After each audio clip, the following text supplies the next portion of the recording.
வந்து எப்போன்னு சொன்னால் கிட்டத்தட்ட 1945ஆம் ஆண்டு காலப்பகுதிகளில், அதாவது உலகப்போர், ரெண்டாவது உலகப்போர் நடந்து கொண்டிருக்கிற காலப்பகுதிகளில் இலங்கையை ரெண்டாவது உலகப்போரிலிருந்து காப்பாற்றணும் அப்படின்னு சொல்லி அந்த நேரம் இங்கே இந்த நாட்டுக்கு பொறுப்பாக இருந்த ஆர்ச் பிஷப் வந்து என்ன செய்திருக்கிறாருன்னு சொன்னால் ஒரு நேத்தி மாதிரி வச்சு மண்டாடி இருக்கிறார்.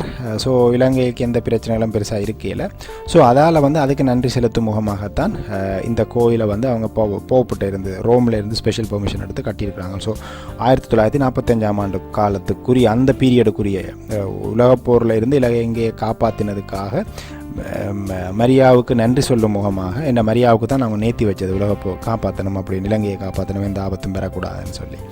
அப்போ அதால் காப்பாற்றின முகமாகத்தான் மரியாவை நினைச்சு இந்த சர்ச்சை கட்டியிருக்கிறாங்க. ஸோ அதால் மரியா தான் இந்த சர்ச்சுக்கான முக்கியமான ஒரு ஆள். ஸோ அதால் தான் இந்த சர்ச்சுக்கு பேர் வந்து இலங்கையின் ராக்கி